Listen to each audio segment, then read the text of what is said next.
If you can't tell with all the green around us, we are celebrating St. Patrick's Day a wee bit early here at Randall's Farm and Greenhouse in Ludlow. Joining me now is Karen Randall. You're all decked out in green.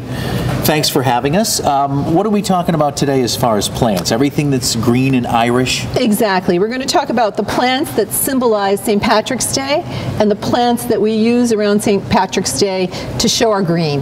Okay. And these are great all year round, but especially so to decorate the house for the season. These are oxalis, actually, is the name of them, but we call it the shamrock plant. Right. And they're actually a little bulb or perennial. Some of the varieties can be planted outside in the spring when it's warm and the ground is good to go. And some of these have 3 leaves, like a traditional shamrock. Right.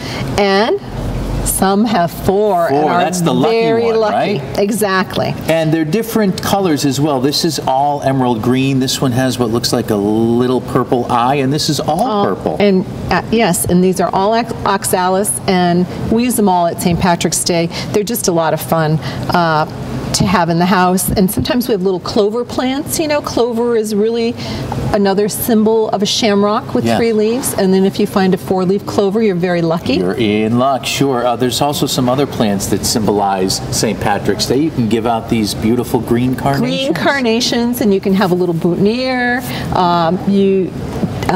Daffodils, because they're a sign of spring. Right. A lot of times we get daffodils from Ireland imported to this country. No kidding. Little field-cut daffodils, yes. And this time of year, you might even see them poking up out of the ground if we have some sunny, particularly warm days. Well, if we get some sunny, warm days, this seems like a little late lingering of winter, so I'm being optimistic. I don't think they're going to come through the snowbanks just yet. Now, some of the plants you use for fillers and bouquets can be used for St. Patrick's Day. I'm thinking specifically bells of Ireland. Yes, bells of Ireland.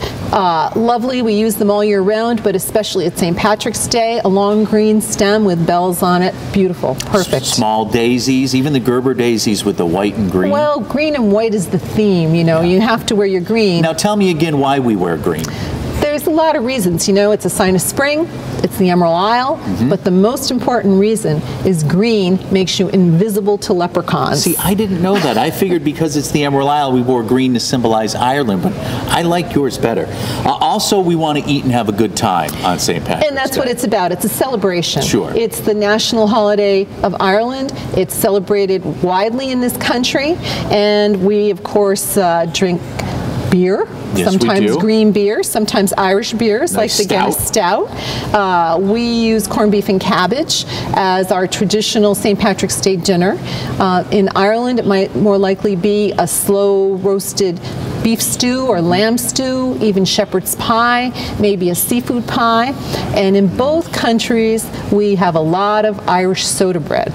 Yes. And the Irish soda bread, I learned, there is a reason. There's always a cross in the top And what of is that reason?